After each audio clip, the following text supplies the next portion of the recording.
She was a young mother working at a plutonium plant. She discovered deadly safety violations. She gathered evidence to expose them. And then, just hours before meeting a New York Times journalist, she died in a suspicious car crash. Her body was contaminated with plutonium. Key evidence vanished. The official story called it an accident, but the truth may be far darker. In 1974, Karen Silkwood was a chemical technician at Kerr-McGee's plutonium plant in Oklahoma. She wasn't looking to become a whistleblower. But when she uncovered severe safety violations that put workers at risk of radiation exposure, she knew she had to act. She joined the Oil, Chemical, and Atomic Workers Union, documented the dangers, and prepared to go public. Then, on the night of November 13, 1974, she died in a car crash under mysterious circumstances. Her death would spark decades of controversy, legal battles, and unanswered questions about whether she was silenced to bury the truth.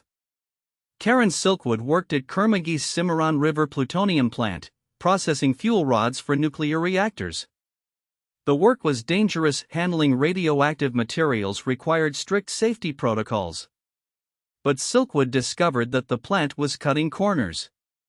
Workers were exposed to unsafe levels of radiation. Safety checks were falsified. Protective equipment was inadequate. She documented these violations and brought them to her union. But when management ignored her concerns, she decided to take the evidence to the media.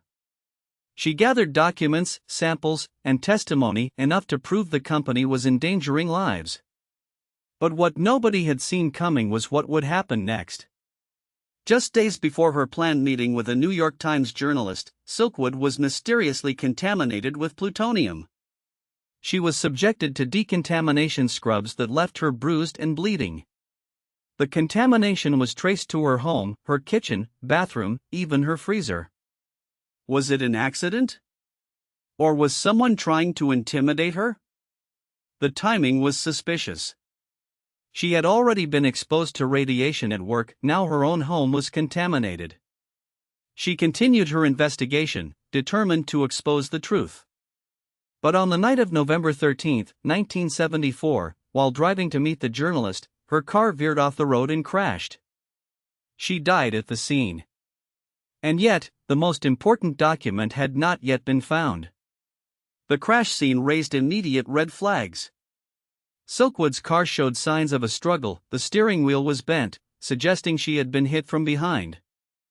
Witnesses reported seeing another vehicle near hers moments before the crash. But that car was never identified. Even stranger, the evidence she had gathered, documents, samples, testimony, vanished without a trace. The official investigation ruled her death an accident, blaming fatigue or drowsiness. But the missing evidence, the suspicious contamination, and the conflicting witness accounts told a different story.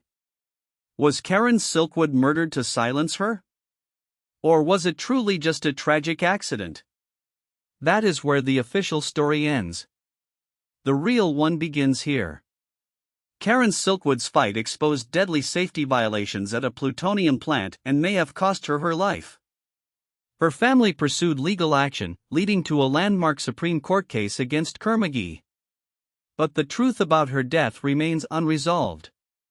The missing evidence, the contaminated body, the suspicious crash, each detail points to a cover-up.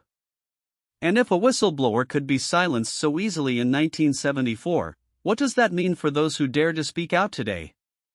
The truth behind Karen Silkwood's death may never be fully known, but one thing is certain: the nuclear industry has a long history of silencing those who dare to speak out. Who else paid the ultimate price for trying to expose the truth?